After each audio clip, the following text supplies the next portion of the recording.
അത് ഈ കല്യാണം കഴിഞ്ഞ പുതുക്കായിട്ടാണ്, അതൊക്കെ തിന്നോളും. കല്യാണം കഴിഞ്ഞിട്ട് ഒരാഴ്ച ആയില്ല മനസ്സാ, ഇപ്പോഴും ഒരു സാധനം തിന്നണില്ല പറഞ്ഞാൽ. ഞാൻ 4 ദിവസം മുന്നേ ഓൻ പെരുന്തമണ്ണ പോകുകയാണെങ്കിൽ മോമോസ് കൊണ്ടുവരാൻ പറഞ്ഞിരുന്നു. ഞാൻ അതൊറ്റോള് കേട്ടുകണാവോ? ഞാൻ ഒറ്റ നാൾ തന്നാണ്ടല്ലോ. ഇതെന്തിനാ ഓനോട് ഓരോന്ന് പറയുന്നത്? ഓൻ കല്യാണം കഴിഞ്ഞ് പണിക്കും കൂടി ഇറങ്ങിയിട്ടില്ല. അപ്പോൾ ഇതിനൊക്കെ ഓരോന്ന് തിന്നാണ് പൂതിയായിട്ട്.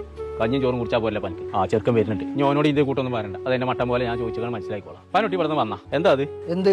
അതൊന്നുമില്ല. എന്താ എന്റെ മടക്കി കുത്തില്? അതൊന്ന് കാട്ടിക്ക. എന്താ ഇത്?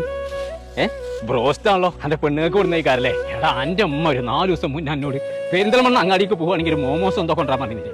അതെനിക്ക് കൊണ്ടുവരാൻ പറ്റാ. എന്റെ പെണ്ണുങ്ങൾക്ക് എന്ത് വേണമെങ്കിലും വെച്ച് കൊടുന്നു കൊടുക്കും. ഒരാഴ്ചയ്ക്കുള്ള ഈ പെരിന്ന് വല്ലതും തിന്നിട്ട് അത് കേട്ടപ്പോഴേ എന്റെ നെഞ്ഞാണ് പഠിച്ചു. ഇജുമുണ്ടാക്കേ ഒപ്പം തന്നെ ഇങ്ങനെ ആയാലോ? എനക്കേ അറിയോ ഈ പെരിയിൽ ഇറച്ചിയോ മീനോ ഞാൻ തിന്നുകയാണെങ്കിൽ എന്റെ അടുത്ത് പുടിച്ചു വാങ്ങോള്. എന്റെ കുട്ടി തിന്നിട്ടില്ല ഇറങ്ങടാ പ്ലേറ്റ്. എന്നിട്ട് ഓലെയാണ് ഇതൊക്കെ ഇങ്ങനെ ആക്കണത്. എന്നാ ഇപ്പാന്റെ കുട്ടിയെ ഇത് ആർക്കാ കൊടുന്നു വെച്ചാൽ ഓൽക്ക് എന്നെ കൊടുത്താളാ. ഇമ്മാക്ക് ഉപ്പാക്കൊന്നും വേണ്ട. ഇന്ന് പടച്ചോനെ എത്തിച്ചിട്ടേ ഓക്ക് പൂജ വെച്ച സാധനം വാങ്ങി കൊടുക്കാൻ പടച്ച റബ്ബ് എന്റെ അടുത്ത് പൈസ തന്നിട്ടുണ്ട് കേട്ടോ. ഞാൻ വാങ്ങി കൊടുത്തോളാം. സാരില്ല, ഇപ്പച്ചി അങ്ങനെയൊക്കെ പറഞ്ഞോട്ടെ. മോനത് കാര്യാക്കണ്ട കേട്ടോ.